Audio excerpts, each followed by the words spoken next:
Where do you live? Skytooth. Skytooth. From Owasso. So. You're from Owasso? Yeah.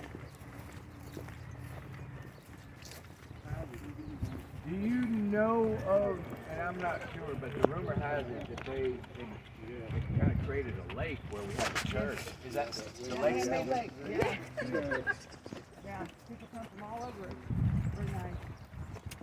But yeah, just a tad under the water. Isn't that interesting? They were like, we want to burn this here. They said, you can. It's going to be under 60 foot of water.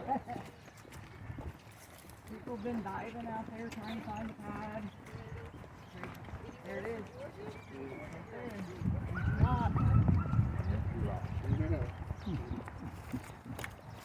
They did put up a note there a couple of times since we went through last time, but We don't have to they go said there. they won't hold us liable if we want to do that. They just have Well, we just go look at it. to protect themselves. I think that house was white, but this was Johnny Cage's house right here. And I still remember the scenes where they'd set up with the folks fighting through the windows and things like that. And down here, we won't. They got a no trespassing sign now, but there's a dog behind you back. But this is the lot where we had the rumble. Of course, this yellow house wasn't there. They built that recently, but that was the lot that we rumbled in. Okay, now tell the story. How did that go? It wasn't raining, and then it did rain. Well, what and they faked happened it. was when we first showed up on day one, it was pouring rain, and that was we had 3 days scheduled for the rumble. The first day was just introducing everybody, where we were all on the line, and the socials were all showing up, and everybody was saying, "Hey, I think Patrick said I'll take you," and it was cold as cold could be. It was pouring down rain. The second day was a beautiful day, and there was no rain. And we thought, well, what the hell are we going to do? Well, as we all started to gather up when it was dark, the fire engine started pulling in, and you've never seen firemen with bigger smiles in your life. They just started taking them hoses out, and they were like, "Come on, boys." And they just shot that up, and that was our rain for the next 2 nights. So we had spent probably about a good 2 to 3 weeks working out the choreography of this stunt fight over here. And Ponyboy was in the middle of it, throwing punches and judo chops and kicks, and I was so excited. And the gentleman that I had choreographed my fight with was a stunt man named Reed Rondell, and it was so muddy, he threw the very first punch, and he slipped in the mud and clipped me right in the chin, and down I went in a heap. And I'm looking up, and everybody's fighting all around me, and I'm slipping up. Finally get up, and they yell cut, and I go over to Francis, and I said, "Francis, we got to do this again. I wasn't able to do my karate." And he says, "Well, that's what happens to Ponyboy in this rumble. He gets hit, and down he goes, and Matt Dillon drags me out in a pile." So that was my 3 weeks of fight choreography right there, clipped in the chin, and down I went. And that's where we did it all, right there. Yeah. Let's go to the park.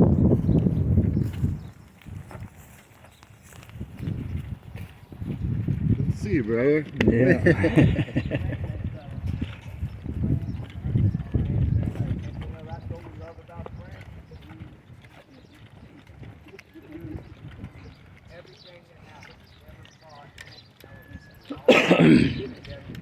Everything going good at your food kitchen? Going good. Helping a lot of people. Yeah. I hate to see it, you know what I mean? But Yeah. that's why I opened it.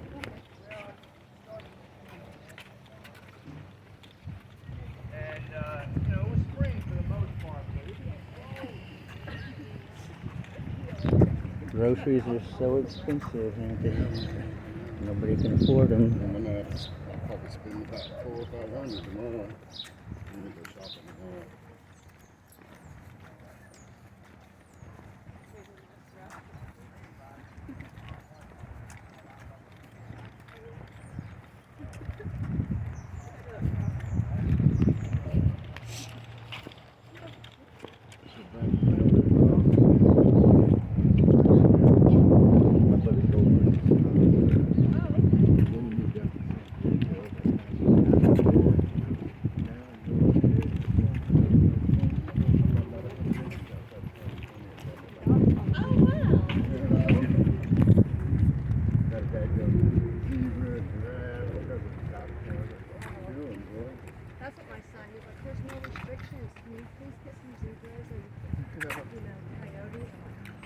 Yeah.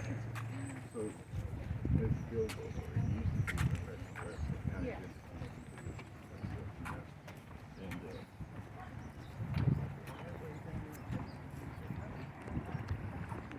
Out of California, you know. Let's pass this bill up.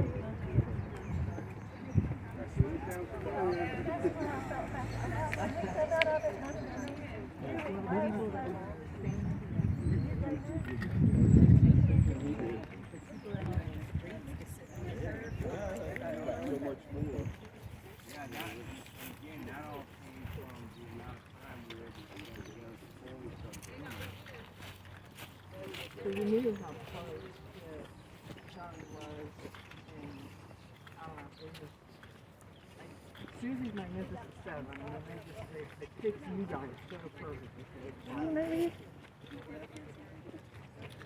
It's all right.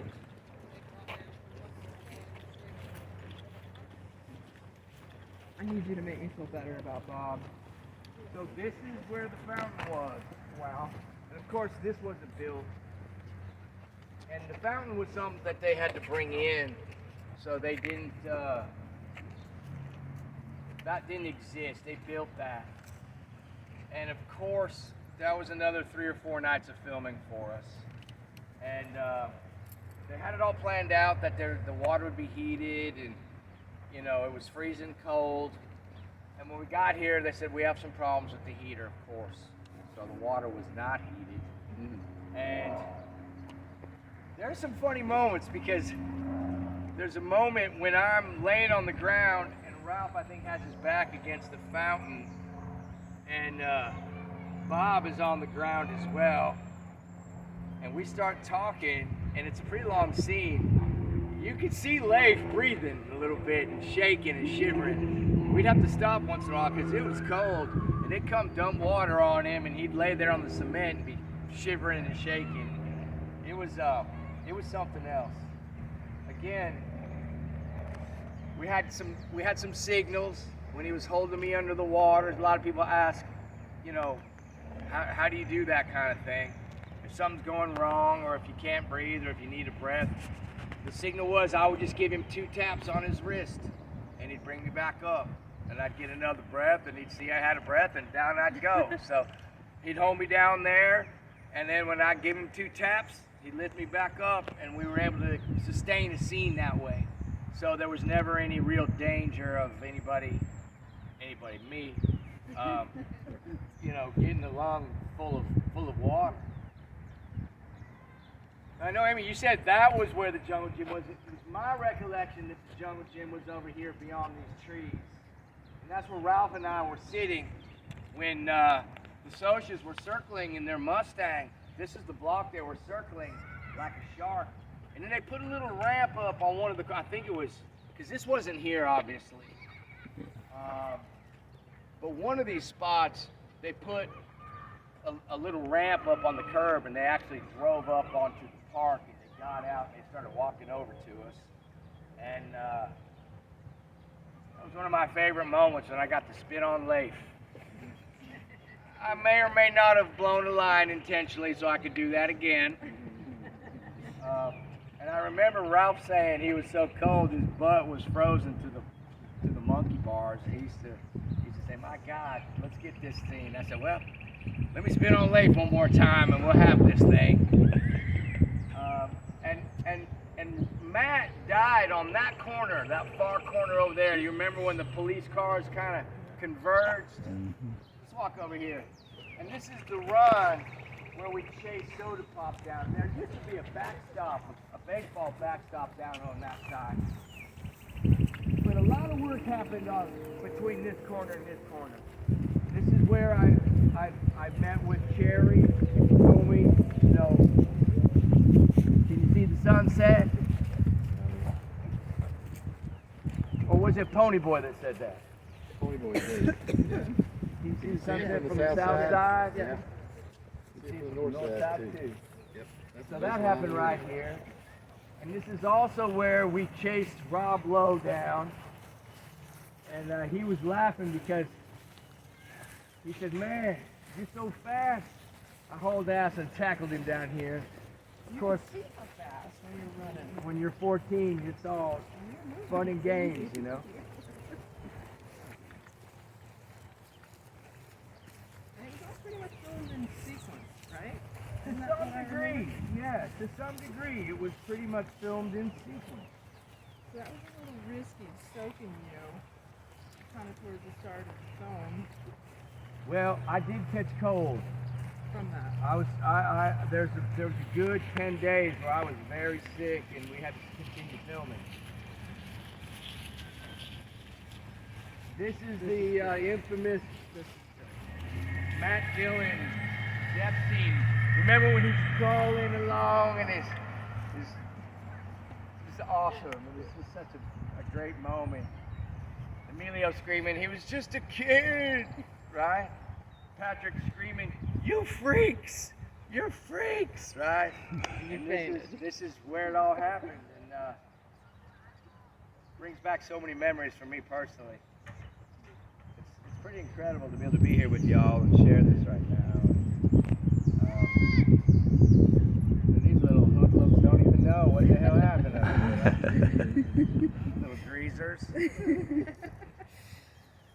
I think my wife had a pretty good idea, because I know we're going to a meet and greet and we can take some photos. I think we should do that here at the park, you know? I was gonna say, well, we can do them at the concert. Oh, I was gonna say our stuff. We don't have our stuff. They don't have stuff to We sign. just ditched all of our signings. Okay. So, Well, we can take are you all pictures coming to the Legion? Okay, cool. Well, you're probably going to hear a couple of these stories again. But we can just sign everything and take pictures over there. Is that better? Yeah, let's do that. Okay. I think that's pretty much all I really have as far as the tour goes. Any questions? Anybody have any questions? What'd you guys do after shooting was over for the day? And where'd y'all stay? We stayed at a hotel downtown that was called the Excelsior. I'm sure it's a DoubleTree or something now. But, you know, I think the drinking age was 18 at the time. So all the guys, they would go have a beer or something. And, you know, I was 14, 15. And I would be, literally, I was working every day. And a lot of the other guys had some time off. So I would go home and discover that, you know, Leif Garrett got a key to my room and would do things like saran wrap the toilet bowl.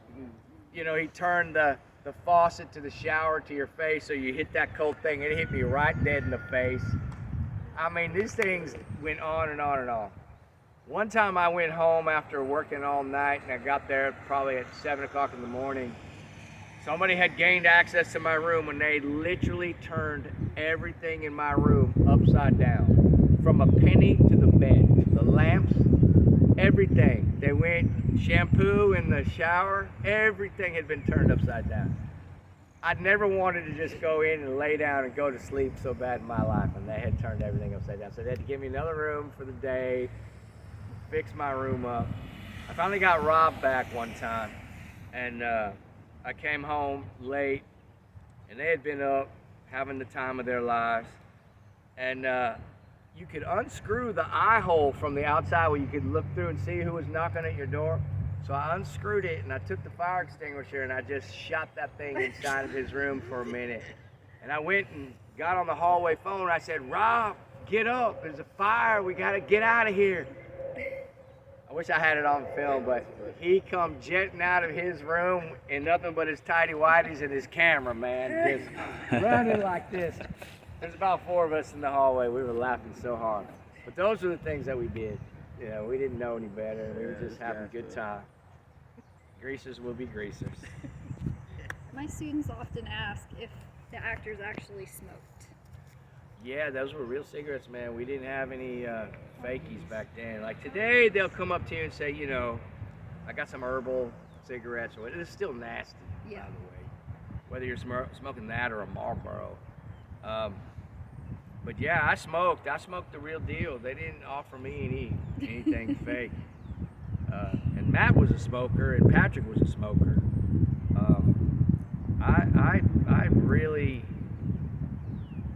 didn't like it then, and I never caught on. Like I never wanted to smoke, even afterwards. But I don't know. I watch the film now, and I see me as a little kid smoking. And a lot of people ask me all the time, "Oh, you know, did you really smoke?" Like it's such a thing.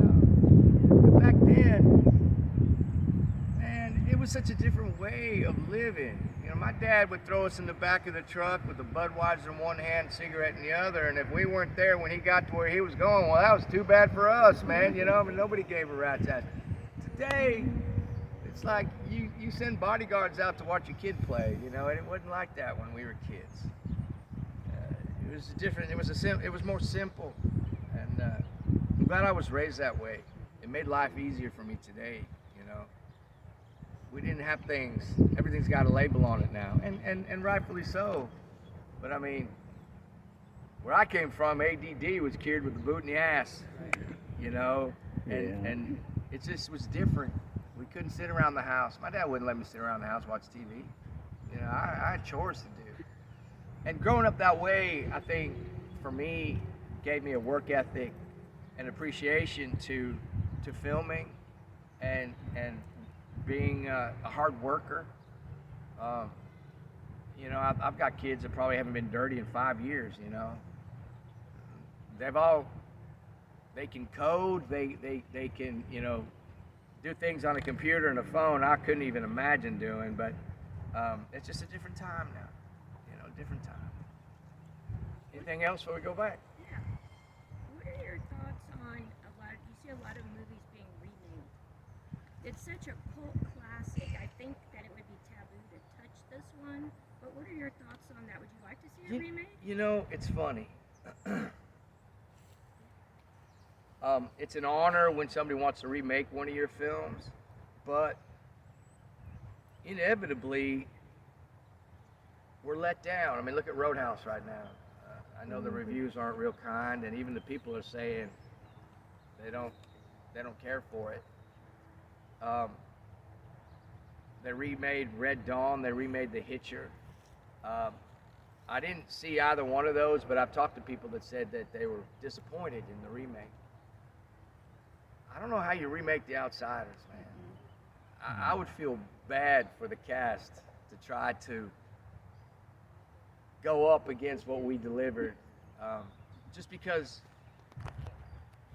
you know, when we were put together, I think Matt had probably done a few things, and you know, a couple people had done a couple small things, but that cast just turned out to be kind of an iconic cast. And you know, Miss Cindy even said, "Wow, you know, Susie Hinton's Magnificent Seven." You know, it just, when you look back at it now, it has so much weight, so much value.